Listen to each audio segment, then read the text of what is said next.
बिस्मिल्लाहिर्रहमानिर्रहीम। अस्सलामुअलैकुम सामीन।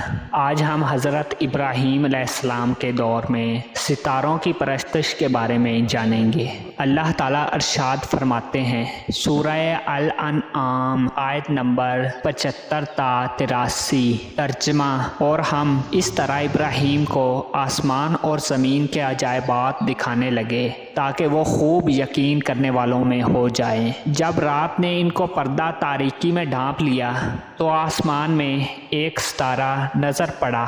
कहने लगे ये मेरा परवरदिगार है। जब वो गायब हो गया तो कहने लगे कि मुझे गायब हो जाने वाले पसंद नहीं। फिर जब चाँद को देखा कि वो चमक रहा है तो कहने लगे ये मेरा परवरदिगार है। लेकिन जब वो भी छुप गया तो बोल उठे कि अगर मेरा परवरदिगार मुझे सीधा रास्ता नहीं दिखाएगा तो मैं इन लोगों में हो जाऊंगा जो भटक रहे हैं। फिर जब सूरज को देखा कि जगमगा रहा है तो कहने लगे मेरा परवरदिगार ये है, ये सबसे बड़ा है। मगर जब वो भी ग़रूब हो गया तो कहने लगे कि लोगों, जिन चीज़ों को तुम खुदा का शरीक बनाते हो मैं इनसे बेजार हूँ। मैंने सबसे बेजार होकर अपने इसी ज़ात की तरफ मुतवज्जा किया जिसने आसमानों और ज़मीन को पैदा किया, और मैं मुशरिकों में से नहीं हूँ। और इनकी कौम इनसे बहस करने लगी तो उन्होंने कहा कि मुझसे खुदा के बारे में क्या बहस करते हो, इसने तो मुझे सीधा रास्ता दिखा दिया है, और जिन चीज़ों को तुम इसका शरीक बनाते हो मैं इनसे नहीं डरता। हाँ, मेरा परवरदिगार अगर कुछ चाहे, मेरा परवरदिगार अपने इल्म से हर चीज़ पर अहाता किए हुए है। क्या तुम ख्याल नहीं करते? भला मैं इन चीज़ों से जिनको तुम खुदा का शरीक बनाते हो क्यों कर डरूं, जबकि तुम इससे नहीं डरते कि खुदा के साथ शरीक बनाते हो जिसकी इसने कोई संद नाजल नहीं की। अब दोनों फरीक में से कौन सा फरीक अमन और जमीयत खातर का मुस्तहिक है? अगर समझ रखते हो तो बताओ, जो लोग ईमान लाए और अपने ईमान को शिरक के जुल्म से मखलूत नहीं किया, इनके लिए अमन और जमीयत खातर है और वही हदायत पाने वाले हैं। और ये हमारी दलील ही थी जो हमने इब्राहीम को और इनकी कौम के मुकाबले में अता की थी। हम जिसके चाहते हैं दर्जे बुलंद कर देते हैं। बेशक तुम्हारा परवरदिगार बड़ा हिकमत वाला और इल्म वाला है। इन आयात में इब्राहीम अलैहिस्सलाम और इनकी कौम के मुनाजरे को बयान किया गया है। आपने इनको बताया कि ये नज़र आने वाले रोशन सितारे इबादत के लायक नहीं हैं और ना अल्लाह के साथ इनकी पूजा की जा सकती है क्योंकि वो मखलूक हैं। अल्लाह ताला ने इनको कमाल तक पहुंचाया। वो अल्लाह के पैदा करदा हैं, वो इनका मदबर है और वो इसी की कब्ज़ा कुदरत में हैं। वो कभी तलू होते हैं, कभी ग़रूब होते हैं और इस जहां से गायब हो जाते हैं। और अल्लाह ताला से कोई चीज़ गायब नहीं हो सकती और कोई चीज़ इससे मख्फी नहीं रह सकती। अल्लाह ताला की ज़ात हमेशा बाकी रहने वाली है, इसकी ज़ात को ज़वाल नहीं है। वो अकेला माबूद है। इब्राहीम अलैहिस्सलाम ने पहले इनको सितारों के माबूद ना होने की बात समझाई। कहा गया है कि हज़रत इब्राहीम अलैहिस्सलाम ने ज़ोहरा सितारे को देखकर बात की थी। फिर आप चाँद की तरफ मतवज्जा हुए जो ज़ोहरा सितारा से ज़्यादा चमक रहा था और ज़्यादा खूबसूरत था। फिर आपने सूरज की तरफ तवज्जा फरमाई जो तमाम इजराम फ़ल्किया में ज़्यादा रोशनी और ख़ूबसूरती वाला है। बस इनको बताया कि वो अल्लाह की तरफ से काम में लगाए हुए इसी के हुक्म के ताबे हैं और इसी के हुक्म से इसकी चाल का अंदाज़ा किया गया है और वो इसी के पैदा करता है। अल्लाह ताला इरशाद फरमाते हैं फ़सल तो आयत नंबर 37 तर्जमा। और रात और दिन और सूरज और चाँद इसकी निशानियों में से हैं। तुम लोग ना तो सूरज को सजदा करो और ना चाँद को, बल्कि खुदा ही को सजदा करो जिसने इन चीज़ों को पैदा किया है अगर तुम इसकी इबादत करना चाहते हो। इसीलिए अल्लाह ताला ने हज़रत इब्राहीम अलैहिस्सलाम के मुतल्लिक़ फरमाया कि जब इसने सूरज को चमकता देखा तो कहा कि ये मेरा रब है, ये सबसे बड़ा है। फिर जब वो छुप गए तो इब्राहीम अलैहिस्सलाम ने कहा कि ऐ मेरी कौम, बेशक मैं तुम्हारे शिरक से बरी हूँ, बेजार हूँ। बेशक मैंने अपने आप को इस ज़ात की तरफ मुतवज्जा कर लिया जो आसमानों और ज़मीन को पैदा करने वाला है यकसो होकर, और मैं शिरक करने वालों में से नहीं हूँ। और इनकी कौम इनसे बहस करने लगी तो उन्होंने कहा कि मुझसे तुम खुदा के बारे में क्या बहस करते हो, इसने तो मुझे सीधा रास्ता दिखा दिया है, और जिन चीज़ों को तुम इसका शरीक बनाते हो मैं इनसे नहीं डरता। हाँ, मेरा परवरदिगार जो कुछ चाहे, मेरा परवरदिगार अपने इल्म से ہر چیز پر احاطہ کیے ہوئے ہے، یعنی مجھے ان بتوں کی پرواہ نہیں ہے جن کی تم اللہ کے سوا عبادت کرتے ہو۔ وہ کوئی فائدہ اور نقصان نہیں پہنچا سکتے اور وہ سنتے سمجھتے بھی نہیں ہیں۔ وہ اللہ کی مخلوق اور اس کے حکم کے پابند ہیں، جیسے ستارے وغیرہ، یا وہ بت جو تمہارے تراشے ہوئے اور بنائے ہوئے ہیں جیسے پتھر کی مورتیاں وغیرہ۔ اور اس سے ظاہر ہے کہ یہ واضح و نصیحت اہل حران کے لیے ہے، کیونکہ وہی ستاروں کی پوجا کرتے تھے۔ اس میں اس کے کہنے والے کا رد بھی ہے کہ جس نے کہا ہے کہ ابراہیم علیہ السلام نے یہ بات بچپن میں غار سے نکل کر کہی تھی، جیسے کہ ابن اسحاق و دیگر مورخین نے اس کو ذکر کیا ہے۔ اصل میں یہ اسرائیلی روایات میں سے ہے جس پر اعتبار نہیں کیا جا سکتا جبکہ وہ ثابت شدہ حقائق کے مخالف ہوں۔ باقی رہے بابل کے رہنے والے لوگ تو وہ بتوں کی پوجا کرتے تھے، اور اسی بارے میں ابراہیم علیہ السلام نے ان سے مناظرہ کیا اور ان کے بتوں کو توڑا اور ان کی تذلیل و توہین کی اور ان کا باطل ہونا ثابت کیا، جیسا کہ اللہ تعالیٰ نے کلام پاک میں اس کو ذکر فرمایا ہے۔ سورہ عنکبوت آیت نمبر 25 ترجمہ۔ اور ابراہیم علیہ السلام نے کہا، یہ جو تم خدا کو چھوڑ کر بتوں کو لیے بیٹھے ہو تو یہ دنیا کی زندگی میں باہم دوستی کی وجہ سے ہے، مگر پھر قیامت کے دن تم ایک دوسرے کی دوستی سے انکار کرو گے اور ایک دوسرے پر لعنت بھیجو گے، اور تمہارا ٹھکانہ دوزخ ہوگا اور کوئی تمہارا مددگار نہ ہوگا۔ اور سورہ الانبیاء میں ہے، سورہ الانبیاء آیت نمبر 51 تا 70 ترجمہ۔ اور ہم نے ابراہیم کو پہلے سے ہدایت اور ہم ان کے حال سے واقف تھے جب انہوں نے اپنے باپ اور اپنی قوم سے کہا کہ یہ کیا مورتیاں ہیں جن کی پرستش پر تم جمے ہوئے ہو؟ وہ کہنے لگے، ہم نے اپنے باپ دادا کو ان کی پرستش کرتے دیکھا ہے۔ ابراہیم نے کہا کہ تم بھی اور تمہارے باپ دادا بھی صریح گمراہی میں ہیں۔ قوم نے جواب میں کہا کہ کیا تم ہمارے پاس واقعی حق لائے ہو یا ہم سے کھیل کی باتیں کرتے ہو؟ ابراہیم علیہ السلام نے کہا کہ نہیں، بلکہ تمہارا پروردگار آسمانوں اور زمین کا پروردگار ہے جس نے ان کو پیدا کیا ہے، اور میں اس بات کا گواہ اور اسی کا قائل ہوں۔ اور خدا کی قسم، جب تم پیٹھ پھیر کر چلے جاؤ گے تو میں تمہارے بتوں سے ایک چال چلوں گا۔ پھر ان کو توڑ کر ریزہ ریزہ کر دیا، مگر ایک بڑے بت کو نہ توڑا تاکہ وہ اس کی طرف رجوع کریں۔ کہنے لگے کہ ہمارے معبودوں کے ساتھ یہ معاملہ کس نے کیا ہے؟ وہ تو کوئی ظالم ہے۔ لوگوں نے کہا، ہم نے ایک جوان کو ان کا ذکر کرتے ہوئے سنا ہے، اسے ابراہیم علیہ السلام کہتے ہیں۔ وہ کہنے لگے کہ اسے لوگوں کے سامنے لاؤ تاکہ وہ دیکھ لیں۔ جب ابراہیم علیہ السلام آئے تو بت پرستوں نے کہا کہ ابراہیم علیہ السلام، بھلا یہ کام ہمارے معبودوں کے ساتھ تو نے کیا ہے؟ ابراہیم علیہ السلام نے کہا، بلکہ یہ ان کے اس بڑے بت نے کیا ہوگا۔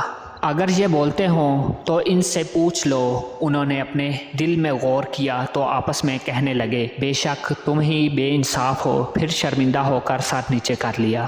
اس پر بھی کہنے لگے کہ تم جانتے ہو یہ بولتے نہیں۔ ابراہیم علیہ السلام نے کہا، پھر تم خدا کو چھوڑ کر ایسی چیزوں کو کیوں پوچھتے ہو جو نہ تمہیں کچھ فائدہ دے سکیں اور نہ نقصان پہنچا سکیں؟ تف ہے تم پر اور ان پر بھی جن کو تم خدا کے سوا پوچھتے ہو۔ کیا تم عقل نہیں رکھتے؟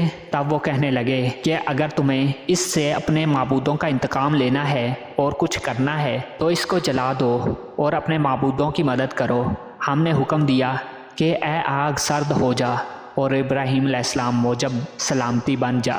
اور ان لوگوں نے برا تو ان کا چاہا تھا، مگر ہم نے انہی کو نقصان میں ڈال دیا اور ناکام بنا دیا۔ اور سورہ الشعراء میں اللہ کا فرمان ہے، الشعراء آیت نمبر 83 ترجمہ۔ اور ان کو ابراہیم علیہ السلام کا حال پڑھ کر سنا دو جب انہوں نے اپنے باپ اور اپنی قوم کے لوگوں سے کہا کہ تم کس چیز کو پوجتے ہو؟ وہ کہنے لگے کہ ہم بتوں کو پوجتے ہیں اور ان کی پوجا پر قائم ہیں۔ ابراہیم علیہ السلام نے کہا کہ جب تم ان کو پکارتے ہو تو کیا وہ تمہاری آواز سنتے ہیں یا تمہیں کچھ فائدہ دے سکتے ہیں یا نقصان پہنچا سکتے ہیں؟ انہوں نے کہا، نہیں، بلکہ ہم نے اپنے باپ دادا کو اسی طرح کرتے ہوئے دیکھا ہے۔ ابراہیم علیہ السلام نے کہا، کیا تمہیں خبر ہے کہ جن کو تم پوجتے رہے ہو تم بھی اور تمہارے اگلے باپ دادا بھی وہ میرے دشمن ہیں، لیکن خدا رب العالمین وہ میرا دوست ہے جس نے مجھے پیدا کیا ہے، اور وہی مجھے راستہ دکھاتا ہے، اور وہ جو مجھے کھلاتا پلاتا ہے، اور جب میں بیمار پڑتا ہوں تو وہی مجھے شفا دیتا ہے، اور وہ جو مجھے مارے گا اور پھر زندہ کرے گا، اور وہ جس سے میں امید رکھتا ہوں کہ قیامت کے دن میرے گناہ بخش دے گا۔ اے میرے پروردگار، مجھے علم اور دانش عطا فرما اور اپنے نیکوکار بندوں میں شامل فرما۔ اور سورہ صافات میں ارشاد فرمایا، صافات آیت نمبر 83 تا 99۔ ترجمہ: اور انہی کے پیروں میں سے ابراہیم بھی تھے جب وہ اپنے پروردگار کے پاس عیب سے پاک دل لے کر آئے، جب انہوں نے اپنے باپ سے اور اپنی قوم سے کہا کہ تم کن چیزوں کی پوجا کرتے ہو؟ کیوں جھوٹ بنا کر خدا کے سوا اور معبودوں کے طلبگار ہو؟ بھلا پروردگار عالم کے بارے میں تمہارا کیا خیال ہے؟ تب انہوں نے ستاروں کی طرف نظر کی اور کہا، میں تو بیمار ہوں۔ تب وہ ان سے پیٹ پھیر کر لوٹ گئے۔ پھر ابراہیم علیہ السلام ان کے معبودوں کی طرف متوجہ ہوئے اور کہنے لگے کہ تم کھاتے کیوں نہیں؟ تمہیں کیا ہوا ہے کہ تم بولتے نہیں ہو؟ پھر ان کو دائیں ہاتھ سے مارنا اور توڑنا شروع کیا تو وہ لوگ ان کے پاس دوڑے ہوئے آئے۔ تو ابراہیم علیہ السلام نے کہا کہ تم ایسی چیزوں کو کیوں پوجتے ہو جن کو تم خود تراشتے ہو، حالانکہ تم کو اور جو تم بناتے ہو اس کو خدا ہی نے پیدا کیا ہے۔ قوم کے لوگ کہنے لگے کہ اس کے لیے ایک عمارت بناؤ اور اس کو آگ کے ڈھیر میں ڈال دو۔ غرض انہوں نے ان کے ساتھ ایک چال چلنی چاہی، ہم نے انہی کو نیچا کر دیا۔ اللہ تعالیٰ اس آیت میں اپنے پیارے پیغمبر حضرت ابراہیم خلیل اللہ علیہ السلام کے بارے میں خبر دے رہے ہیں کہ انہوں نے بتوں کی عبادت سے اپنی قوم کو منع کیا اور ان کا حقیر و ذلیل ہونا بیان کیا، اور یوں فرمایا کہ یہ مورتیاں کیا ہیں جن کے سامنے تم جھکتے ہو اور ان کے لیے اپنی عاجزی اور انکساری ظاہر کرتے ہو؟ تو قوم نے اس کا جواب یہ دیا کہ ہم نے اپنے باپ دادا کو اس طرح ہی ان کی عبادت کرتے ہوئے پایا ہے۔ یعنی ان کی بڑی پختہ اور پکی دلیل صرف یہی کہ ان کے باپ دادا بھی یہی کچھ کرتے آئے ہیں اور ان بتوں کی پوجا پر لگے رہے۔ ابراہیم علیہ السلام نے فرمایا کہ تم بھی اور تمہارے باپ دادا بھی صریح گمراہی میں ہو۔ جیسے دوسرے مقام پر ارشاد باری ہے، جب اس نے اپنے باپ اور اپنی قوم سے کہا کہ تم کس کی عبادت کرتے ہو؟ کیا تمہارا ارادہ جھوٹے معبود گھڑ لینے کا ہے؟ تو پروردگار عالم کے متعلق تمہارا کیا خیال ہے؟ حضرت قتادہ رضی اللہ تعالیٰ عنہ فرماتے ہیں کہ اس سے مراد یہ ہے کہ تم نے غیر اللہ کی عبادت کی ہے، تو جب تم اللہ سے ملاقات کرو گے تو تمہیں پتہ ہے کہ وہ تمہارے ساتھ کیا معاملہ کرے گا۔ نیز حضرت ابراہیم علیہ السلام نے فرمایا کہ جب تم ان کو پکارتے ہو تو کیا وہ تمہاری پکار کو سنتے ہیں یا تم کو کوئی نفع یا نقصان دیتے ہیں؟ انہوں نے کہا کہ ہم نے تو اپنے باپ دادا کو اسی طرح کرتے ہوئے پایا ہے۔ یعنی انہوں نے یہ بات مان لی کہ وہ کسی کی پکار نہیں سنتے اور نہ نفع نقصان کے مالک ہیں۔ وہ تو ان بتوں کی پوجا صرف اسی لیے کرتے ہیں کہ انہوں نے اپنے جیسے جاہل اور گمراہ آباء و اجداد کی پیروی کی ہے۔ اس لیے ابراہیم علیہ السلام نے ان سے فرمایا کہ کیا تم کو خبر ہے کہ جن کی تم اور تمہارے اگلے باپ دادا عبادت کرتے رہے ہیں وہ تو یقینی طور پر میرے دشمن ہیں، مگر جہانوں کا پروردگار میرا دوست ہے۔ یہ بات ان بتوں کی الوہیت اور ان کی عبادت کے غلط ہونے پر ایک مضبوط اور پختہ دلیل ہے، کیونکہ جس طرح ابراہیم علیہ السلام نے ان کی خساست اور رذالت بیان کی ہے اور ان سے اپنی بیزاری کا اعلان کیا ہے اور ان کی توہین کی، تو اگر وہ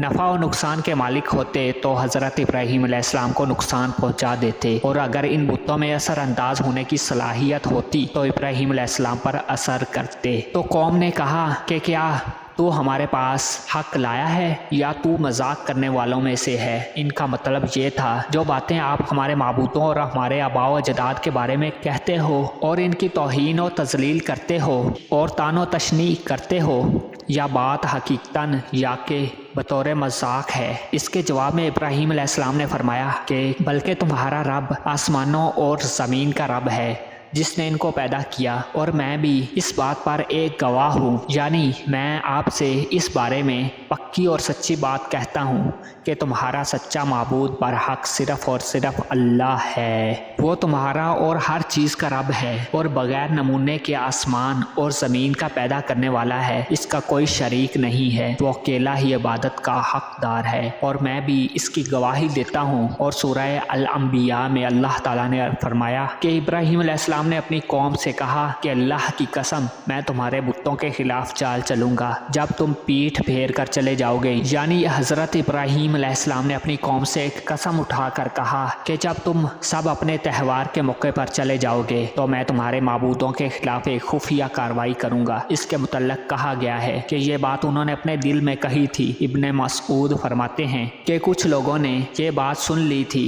हज़रत इब्राहीम अलैहिस्सलाम की कौम एक त्यौहार मनाती थी और सब के सब शहर से बाहर चले जाते थे और इब्राहीम अलैहिस्सलाम के वालिद ने इनको साथ चलने को कहा तो फरमाया कि मैं बीमार हूँ, जैसे कि सूरह साफ़ात में अल्लाह ताला का इरशाद है कि बस इसने सितारों पर एक नज़र डाली फिर कहा बेशक मैं बीमार हूँ। हज़रत इब्राहीम अलैहिस्सलाम ने अपनी बात में तारीज़ व इशारा करके अपना एक मकसद हासिल किया है कि इनके बुतों की बेइज्जती की, अल्लाह ताला के बरहक दीन की मदद की और बुतों की पूजा पाठ को गलत और बातिल करार दिया, क्योंकि वो इबादत के मुस्तहिक नहीं थे बल्कि वो इंतहा दर्जे के जलील और तहकीर किए जाने और तोड़े जाने के काबिल थे। तो जब इनकी कौम के लोग अपने त्यौहार मनाने को गए और इब्राहीम अलैहिस्सलाम शहर में ठहरे रहे तो इब्राहीम अलैहिस्सलाम इनके बुतों की तरफ मतवज्जा हुए कि पोशीदा तौर पर तेज़ी से इन बुतों की तरफ गए तो वो बड़ी खूबसूरत हालत में थे कि इनके आगे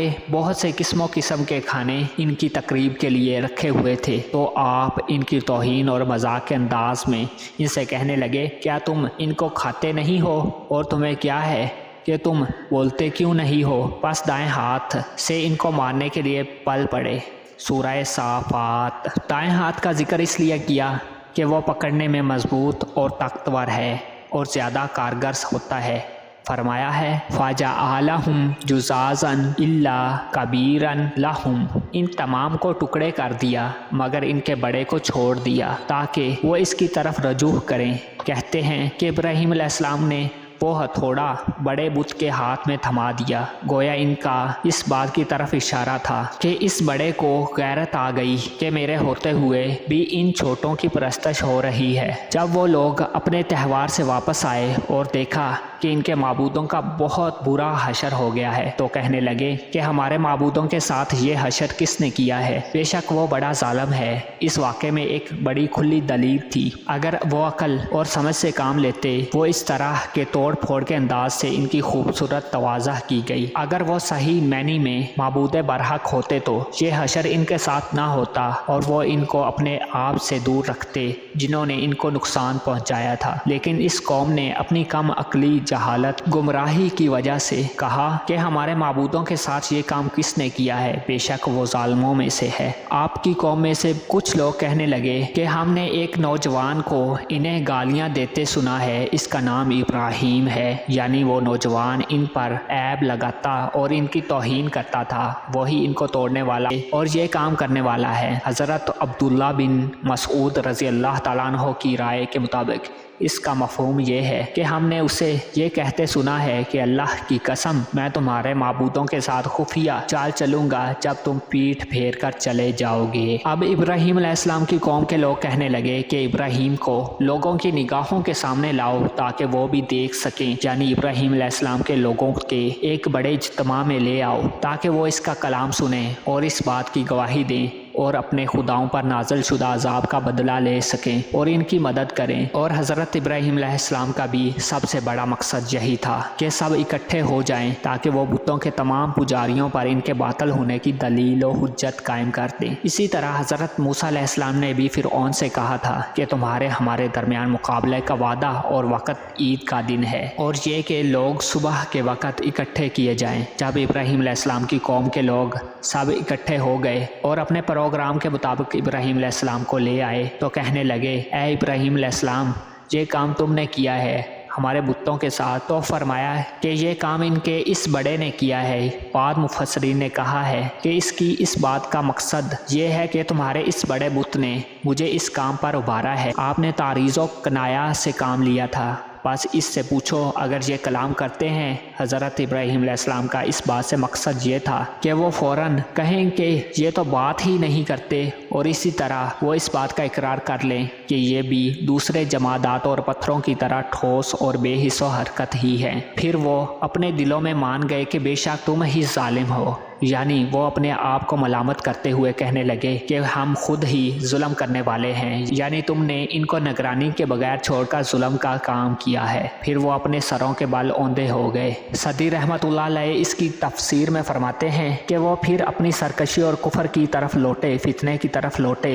इस तफसीर के लिहाज से मैंने ये होंगे यकीनन तुम ही जालिम थे, कि मतलब ये होगा कि तुम इन बुतों की इबादत करते अपने ऊपर खुद ही जुल्म किया है। और हज़रत कतादा रज़ी अल्लाह ताला अन्हो इसकी तफसीर में फरमाते हैं कि वो हैरान हुए, बुराई की तरफ माइल होने लगे और अपने साथ झुका लिए और कहने लगे, तुझे खूब मालूम है कि ये कलाम नहीं करते, यानी ए इब्राहीम तुझे खुद मालूम है कि ये बात नहीं कर सकते, फिर तू हमें इनसे सवाल करने का हुक्म क्यों दे रहा है। तो इसी वक्त हज़रत इब्राहीम अलैहिस्सलाम ने अपनी कौम से फरमाया, क्या तुम अल्लाह के सिवा ऐसे माबूदों की इबादत करते हो जो तुम्हारे नफ़ा नुकसान का इख्तियार नहीं रखते? तुम्हारे लिए तुफ है और इन माबूदों के लिए भी जिनकी इबादत करते हो, क्या तुमको अकल नहीं है कि इस बात को समझो। इस बात को अल्लाह ताला ने अपनी कलाम पाक सूरह अल अंबिया में इरशाद फरमाया है कि वो इनकी तरफ मतवज्जा हुए और फरमाया कि क्या तुम इनकी इबादत करते हो जिनको तुम खुद अपने हाथों से तराशते हो,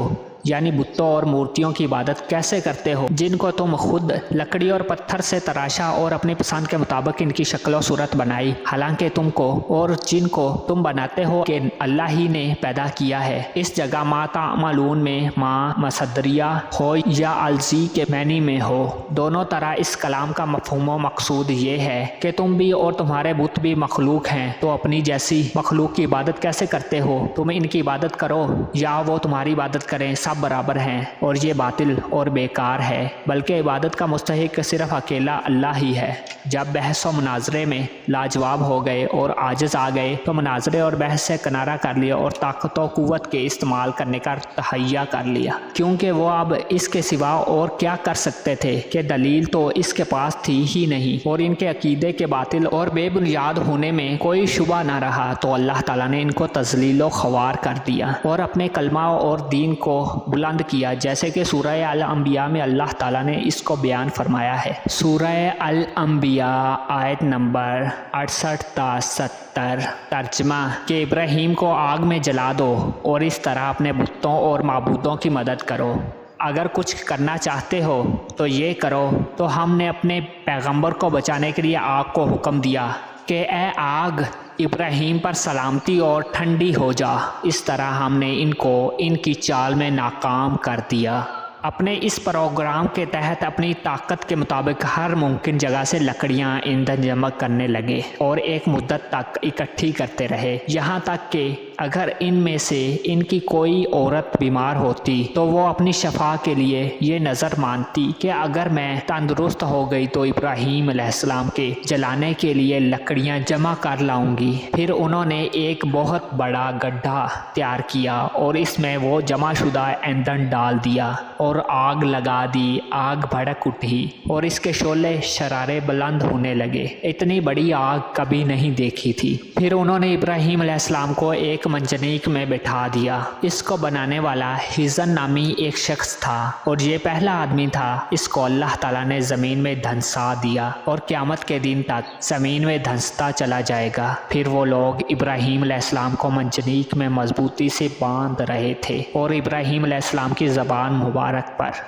ये अल्फाज जारी थे, ला इलाहा इल्ला अंता सुबहानका रब्बुल आलमीन लकल हम्दु व लकल मुल्कु ला शरीका लका। तर्जमा, तेरे सिवा कोई इबादत के लायक नहीं, तू पाक है। ए जहानों के रब, तेरे लिए ही सब तारीफ़ें हैं। बादशाही तेरे लिए है, इसमें तेरा कोई शरीक नहीं है। और जब कौम ने इब्राहीम अलैहिस्सलाम को बांध कर मंजनीक के पल्लड़े में रख कर आग में फेंक दिया तो आपने कहा, हस्बुनल्लाहु व निअमल वकील, हमें अल्लाह ही काफ़ी है और वो अच्छा कारसाज है। मेरा हज़रत इब्ने अब्बास से मरवी है कि हस्बुनल्लाह व निअमल वकील। इब्राहीम अलैहिस्सलाम ने कहा, जब इनको आग में डाला गया اسی طرح حضرت محمد صلی اللہ علیہ وآلہ وسلم نے کہا کہ جب ان کو کہا گیا کہ لوگ تمہارے لیے جمع ہوئے ہیں، ان سے ڈر جاؤ،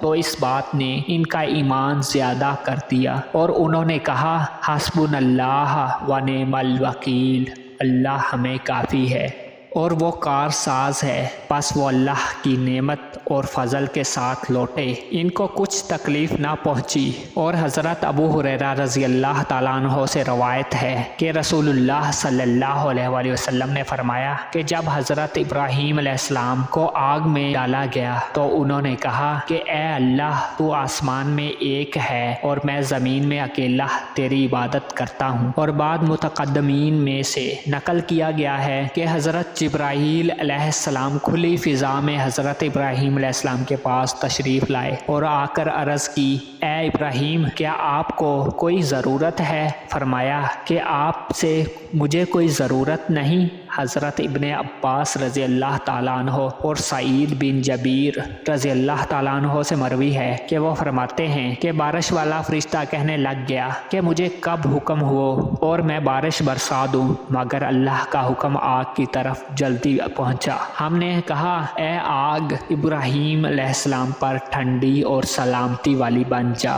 حضرت علی بن ابی طالب رضی اللہ تعالیٰ عنہ فرماتے ہیں کہ مطلب یہ ہے کہ اے آگ، تو نے حضرت ابراہیم علیہ السلام کو کوئی نقصان نہیں پہنچانا۔ حضرت ابن عباس رضی اللہ تعالیٰ عنہ اور ابو العالیہ رحمۃ اللہ علیہ فرماتے ہیں کہ اگر اللہ تعالیٰ وسلامن ابراہیم نہ فرماتے تو آگ کی ٹھنڈک ابراہیم علیہ السلام کو تکلیف پہنچاتی۔ حضرت کعب احبار فرماتے ہیں کہ اس دن لوگوں نے آگ سے کوئی فائدہ نہیں اٹھایا اور آگ نے ابراہیم علیہ السلام کی صرف رسیاں ہی جلا دیں۔ حضرت ضحاک رحمۃ اللہ علیہ فرماتے ہیں کہ حضرت جبرائیل علیہ السلام حضرت ابراہیم علیہ السلام کے ساتھ تھے اور وہ آپ کا پسینہ صاف کرتے رہے۔ اس کے علاوہ ابراہیم علیہ السلام کو کوئی تکلیف دہ چیز لاحق نہیں ہوئی۔ سدی رحمۃ اللہ علیہ نے فرمایا کہ آپ کے ساتھ سائے کا نگران فرشتہ بھی تھا۔ آپ ایک سرسبز و شاداب باغ میں تھے اور آپ کے ارد گرد لوگ ان کو دیکھ رہے تھے اور ان تک پہنچ نہیں سکتے تھے اور نہ ہی ابراہیم علیہ السلام وہاں سے نکل کر لوگوں کے پاس آ سکتے تھے۔ اور حضرت ابو ہریرہ رضی اللہ تعالیٰ عنہ سے روایت کی گئی ہے کہ آپ فرماتے تھے کہ جب ابراہیم علیہ السلام کے باپ نے آپ کو اسی حالت میں دیکھا تو اس نے بہت اچھی بات کہی اور خوبصورت بات کہا کہ اے ابراہیم، تیرا رب بہت اچھا رب ہے۔ علامہ ابن عساکر نے حضرت اکرمہ رحمۃ اللہ علیہ سے بیان کیا ہے کہ جب حضرت ابراہیم علیہ السلام کی والدہ نے اپنے بیٹے کو دیکھا تو آپ کو آواز دے کر کہنے لگی، اے بیٹے، میں تیرے پاس آنا چاہتی ہوں، اللہ سے دعا کر کہ میں جب تیرے پاس آؤں تو آگ کی تپش مجھے تکلیف نہ دے۔ ابراہیم علیہ السلام نے فرمایا، ہاں میں دعا کرتا ہوں۔ تو وہ آپ کی طرف آئی اور آگ اس پر کوئی اثر نہیں کر رہی تھی۔ آپ کے پاس پہنچ کر گلے لگایا اور بوسہ دیا اور واپس چلی آئی۔ منحال بن عمرو بیان کرتے ہیں کہ مجھ سے بیان کیا گیا کہ حضرت ابراہیم علیہ السلام آگ میں 40 دن یا 50 دن رہے اور آپ نے فرمایا کہ آگ والے دنوں اور راتوں سے اچھی زندگی میں نے کبھی نہیں گزاری اور میری تو خواہش ہے کہ میں ساری زندگی اور حیات اسی طرح ہو جائے، صلوات اللہ علیہ وسلام علیہ۔ خلاصہ یہ کہ انہوں نے حضرت ابراہیم علیہ السلام سے انتقام لینا چاہا مگر ذلیل اور رسوا ہوئے، اور انہوں نے اپنے آپ کو بلند کرنا چاہا لیکن رسوا اور پست ہوئے، غالب آنا چاہا مگر مغلوب ہوئے، جس کو اللہ تعالیٰ نے اپنے کلام میں یوں بیان فرمایا، سورہ الانبیاء آیت نمبر 70، اور انہوں نے اس کے ساتھ چال چلی مگر ہم نے ان کو ناکام، اور دوسری جگہ ارشاد فرمایا، ہم نے ان کو نیچا کر دیا۔ یہ ذلت اور رسوائی تو ان کو دنیا میں ملی اور آخرت میں آگ ان پر سلامتی والی اور ٹھنڈی نہیں ہوگی، اور نہ ہی ان کو امن و سلامتی کا تحفہ پیش کیا جائے گا، بلکہ وہ تو اس طرح ہوگی جس طرح اللہ نے ارشاد فرمایا کہ سورہ الفرقان آیت نمبر 66۔ ترجمہ: بے شک وہ ٹھہرنے اور رہنے کے لیے بہت بری جگہ ہے۔ حضرت ام شریک رضی اللہ تعالیٰ عنہ سے مروی ہے کہ رسول اللہ صلی اللہ علیہ وآلہ وسلم نے छिपकली को कत्ल करने का हुक्म फरमाया है और फरमाया कि वो आग तेज़ करने के लिए हज़रत इब्राहीम अलैहिस्सलाम पर फूंके मारती थी। इसी तरह हज़रत आयशा उम्मुल मोमिनीन रज़ियल्लाहु ताला अन्हा से मरवी है कि रसूलुल्लाह सल्लल्लाहु अलैहि वसल्लम ने फरमाया कि छिपकली को कत्ल कर दे, क्योंकि वो इब्राहीम अलैहिस्सलाम पर जलाई हुई आग में फूंके मारती थी और हज़रत आयशा रज़ियल्लाहु ताला अन्हा जब उसे देखती थी तो उसे मार देती थी। इसी तरह एक रवायत में आया है कि हज़रत उम्मुल मोमिनीन आयशा सदीक़ा रज़ियल्लाहु ताला अन्हा के पास एक औरत आई तो इसने एक नेज़ा खड़ा किया हुआ था। तो इसने पूछा कि ये इस तरह क्यों है, इसके साथ आप क्या करती हैं? तो आपने जवाब में फरमाया कि इससे छिपकलियाँ मारती हैं, क्योंकि जब इब्राहीम अलैहिस्सलाम को आग में डाला गया तो ज़मीन के तमाम जानवर इस आग को अपनी हसब पे कोशिश बुझाते थे, लेकिन छिपकली इस आग को तेज़ करने के लिए इसमें फूंक मारती थी। इब्ने माजाह, इब्ने अबी शैबा, समामा मौला अल-फाक़हा बिन अल-मुग़ीरा बयान करती हैं कि मैं हज़रत आयशा रज़ियल्लाहु ताला अन्हा के पास हाज़री हुई तो मैंने आपके घर में एक नेज़ा रखा हुआ देखा। तो मैंने अर्ज़ की कि ए उम्मुल मोमिनीन, आप इसके साथ क्या करती हैं? आपने फरमाया कि ये छिपकलियों के लिए है, हम इसके साथ इसको मारते हैं। बेशक हमसे रसूलुल्लाह सल्लल्लाहु अलैहि वसल्लम ने बयान फरमाया कि जब इब्राहीम अलैहिस्सलाम को आग में डाला गया तो तमाम जानवर और हशरात अल अर्ज़ आग को बुझाते रहे, मगर छिपकली इसमें फूंक मारती थी। तो अल्लाह के रसूल ने हमें इनको कत्ल करने का हुक्म दिया है। मसंद अहमद इब्ने माजा।